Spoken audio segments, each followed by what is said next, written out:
আমার এগেনস্টে হয়েছে, চ্যালেঞ্জ করে বললাম আপনাদের, আমার এগেনস্টে হয়েছে। আমি 15 বছর ছিলাম পাকিস্তানের দালাল, ওভারনাইট আমি ভারতের দালাল হয়ে গেছি। আমি কি হাইকোর্টের বিচারককে সরাতে পারি? হাইকোর্টের বিচারক জামিন দিলে আমি কি হাইকোর্টের বিচারকের ব্যবস্থা নিতে পারি? ভাই একটু সাউন্ড করে বলেন, পারি? পারি?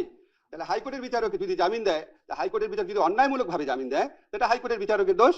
আর হাইকোর্টের বিচারকের নিয়ন্ত্রণকারী হচ্ছে প্রধান বিচারপতি।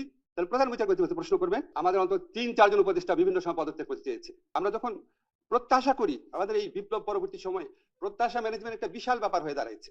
আমি একটা ছোট্ট করে আপনাদের ঘটনা বলি। আজকে যে বাংলাদেশের ফুটবল টিম আছে, এই ফুটবল টিমকে যদি পৃথিবীর শ্রেষ্ঠ 2টা কোচের নাম বলি, ম্যানেজারের নাম বলি, একজন পেপ গার্ডিওলা আর একজন হচ্ছে জেনেদিন জিদান। এখন বাংলাদেশের ফুটবল টিমকে যদি জেনেদিন জিদানের হাতে দিয়ে দেন, 1 বছরের জন্য ট্রেনিং করাবে, জাস্ট বাংলাদেশে ট্রেনিং করাবে, অন্য লজিস্টিক কিছু দিবেন না, জাস্ট ট্রেনিং করাবে। বাংলাদেশের ফুটবল টিম কি ওয়ার্ল্ড কাপে মূল পর্বে খেলার যোগ্যতা অর্জন করে ফেলবে? টাইম তো লাগে, ক্রম বিকাশ তো লাগে। তারপর আমাদের সরকারের সাফল্য নিয়ে অনেক সমালোচনা থাকতে পারে, কিন্তু আপনাদের কি কিছু জিনিস কখনো চোখে পড়ে নাই? এই যে এই সরকার এসে ভারতের আধিপত্য থেকে বাংলাদেশকে মুক্ত করেছে, ভারতের যে আগ্রাসী একটা ভূমিকা ছিল সব জায়গায়, সেখান থেকে স্বাধীন কণ্ঠে কথা বলতে পারছে ডক্টর মোহাম্মদ ইউনূসের নেতৃত্বে, এটা আমাদের কোনো অর্জন না? আমাদের যে রিজার্ভ বেড়েছে, আমাদের যে মুদ্রাস্ফীতি নিয়ন্ত্রণ আছে, আমাদের যে ব্যাংকিং খাতে ভগ্ন প্রায় বিধ্বস্ত ব্যাংকিং খাতে শৃঙ্খলা এবং আস্থা ফিরে এসেছে, এগুলি কোনো সাফল্য না? আমাদের যে 20,000-এরও বেশি হয়রানিমূলক মামলা, যেখানে প্রায় 5 লক্ষ আসামি ছিল বিরোধী দলের ভিন্ন মতের মানুষের, সেই মামলা প্রত্যাহার হয়েছে 20,000-এরও বেশি, এগুলি কি কোনো সাফল্য না? তো আপনারা যখন বলেন এই সমালোচনাগুলো তো অনবরত করা হয়, আমরা তো সবসময় উত্তর দিতে পারি না। কিছু ফেসবুকে লিখলেও স্যার মানা করে যে না, বলতে যেও না, জাস্ট কাজ করে যাও। আর ব্যক্তি পর্যায়ে আপনারা বললেন, একজন ভাই বললেন সাইবার বুলিং এর বিরুদ্ধে ব্যবস্থা নিচ্ছে না কেন? আপনারা বলেন তো বুকে হাত দিয়ে, বাংলাদেশে গত 16 মাসে সবচেয়ে বেশি সাইবার বুলিং কার এগেনস্টে হয়েছে? আমার এগেনস্টে হয়েছে, চ্যালেঞ্জ করে বললাম আপনাদের, আমার এগেনস্টে হয়েছে। প্রথম 4 মাসে আমার বন্ধুরা খুঁজে বের করেছে, শুধু 4টা ডেডিকেটেড ভিডিও করা হয়েছে আমার সমালোচনা করে। আমি 15 বছর ছিলাম পাকিস্তানের দালাল, ওভারনাইট আমি ভারতের দালাল হয়ে গেছি। আমার আমেরিকায় বাড়ি আছে, আমার পরিবার চলে গেছে অলরেডি আমেরিকায়। প্রকাশ্যে চ্যালেঞ্জ করে বলেছি আজকের থেকে 6 মাস আগে, একটা মানুষ আমেরিকায় বাড়ি থাকলে এটা ঠিকানা খুঁজে বের করা সম্ভব, আমেরিকাতে বাড়ি থাকলে অবশ্যই বের করা সম্ভব, এটা কার বাসা।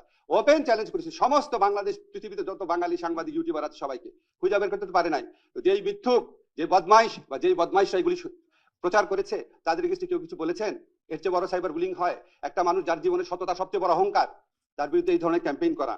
তারপরে আরেকটা স্পেসিফিক এক্সাম্পল দিই, দেখেন সমালোচনা কোন জায়গায় যায়। আমার পাশে বাংলাদেশের একজন স্বনামধন্য আইনজীবী আছেন, যদি আমি ভুল করে থাকি আরেকজন স্বনামধন্য আইনজীবী আছেন, ভাই বলেন, আমরা ভুল করে থাকলে বলেন, আপনিও আছেন, আমরা বলেন। বাংলাদেশে যত জামিন হয়েছে জুলাই ঘটনাতে গ্রেফতারকৃত যারা, তাদের মধ্যে কিছু কিছু জামিন অবশ্যই মানুষ পেতে পারে, কিন্তু কিছু কিছু ক্ষেত্রে আওয়ামী লীগের সন্ত্রাসী কর্মকাণ্ড করতে পারে, এই ধরনের লোকরা জামিন পেয়েছে। এই জামিনের 90% হয়েছে হাইকোর্ট থেকে। হাইকোর্টে যে জামিন দেয়, জামিনটা দেয় হাইকোর্টের একজন বিচারক। তো জামিন দেওয়ার ক্ষেত্রে যদি কোনো ভুল থাকে, সেটা বিচারকের দোষ। এই বিচারকদের অনেকেই আওয়ামী লীগ ফ্যাসিস্ট আমলে নিয়োগ পাওয়া, তাদেরকে সরানোর দায়িত্ব ছিল প্রধান বিচারপতির অধীনে সুপ্রিম জুডিশিয়াল কাউন্সিলের। এখানে আইন মন্ত্রণালয় কিছু করতে পারে? তারা এখানে কিছু করতে পারে ভাই? আইন মন্ত্রণালয় আমি কি হাইকোর্টের বিচারককে সরাতে পারি? হাইকোর্টের বিচারক জামিন দিলে আমি কি হাইকোর্টের বিচারকের ব্যবস্থা নিতে পারি? ভাই একটু সাউন্ড করে বলেন, পারি? পারি? তাহলে হাইকোর্টের বিচারক যদি জামিন দেয়, হাইকোর্টের বিচারক যদি অন্যায়মূলক ভাবে জামিন দেয়, সেটা হাইকোর্টের বিচারকের দোষ। আর হাইকোর্টের বিচারকের নিয়ন্ত্রণকারী হচ্ছে প্রধান বিচারপতি। তাহলে প্রধান বিচারপতি হচ্ছে প্রশ্ন করবেন, ঠিক কিনা বলেন আপনারা? আমি ভুল বলছি? যতগুলা হাইকোর্টে জামিন হয়েছে সবগুলা আমাকে দোষ দেওয়া হয়েছে, আসিফ নজরুলকে। কেন? আপনি যদি সত্যি এই জামিন বন্ধ করতে চান, তাহলে আপনি যারা এটার জন্য দায়ী তাদের বিরুদ্ধে কথা বলেন নাই কেন?